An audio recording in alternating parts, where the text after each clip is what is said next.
మనం చేసే పనులు నేను డిఫరెంట్ టైమ్స్లో డిఫరెంట్ చేశాను. ఒకప్పుడు 95లో మీరు ఒక్కసారి చూస్తే నేను వస్తున్నానంటే రాష్ట్రంలో అందరూ భయపడిపోయేవాళ్ళు. ఎక్కడ హెలికాప్టర్ ఎక్కుతానో తెలియదు. ఐఏఎస్ ఆఫీసర్లు కానీ, మన మంత్రులు కానీ, మన ఎమ్మెల్యేలు కానీ అందరికీ భయం ఉండేది. అందుకే తప్పులు చేయడానికి సాహసించేవాళ్ళు కాదు. ఇప్పుడు కాలం మారింది, కానీ టెక్నాలజీ వచ్చింది.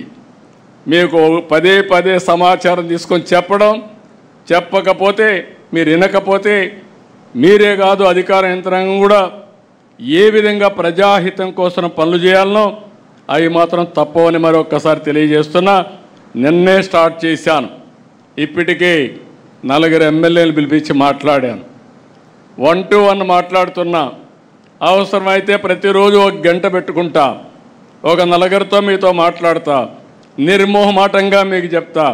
మీరు చెప్పింది వింటా. మళ్ళీ నేను గైడ్ చేస్తా.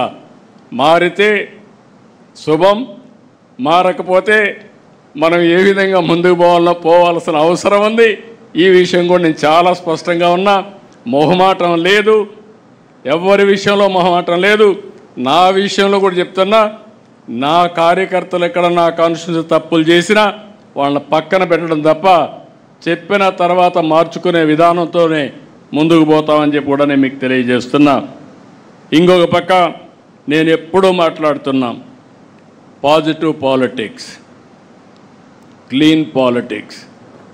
ఇది ఎప్పటికీ శాశ్వతంగా గుర్తింపు ఉంటుంది. ఈ విషయం మీరు గుర్తుపెట్టుకోవాలి. ఈ దేశంలో ఎవరు మాట్లాడుండరు.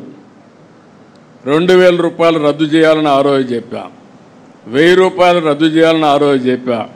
ఈరోజు 500 రూపాయలు కూడా రద్దు చేయాలని చెప్తున్నాను.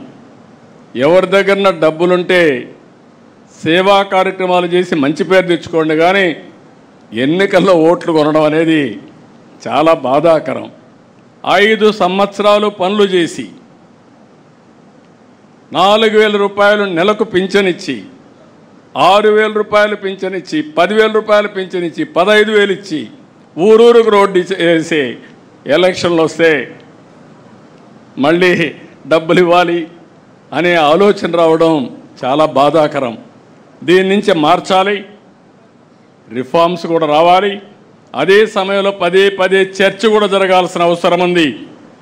నీతివంతమైన పాలన రావాలంటే, సుపరిపాలన రావాలంటే ఎవరైతే మెరుగైన సేవలు అందిస్తారో, ఎవరైతే ప్రజలకు అందుబాటులో ఉంటారో వాళ్ళకి ప్రజలు ఓట్లేసే పరిస్థితి రావాలి. కానీ ఓసారి అనిపిస్తుంది, చాలామంది చూశారు డబ్బులతోనే గెలిచేడుగా ఉంటే మనం గెలవం. మొన్న ఎన్నికల్లో కూడా అవతల వాళ్ళు మనకంటే ఎక్కువ ఖర్చు పెట్టినా 11 సీట్లే వచ్చాయి. అంటే అక్కడ డబ్బులు పనిచేయవని తేలిపోయింది. కానీ మనం మాత్రం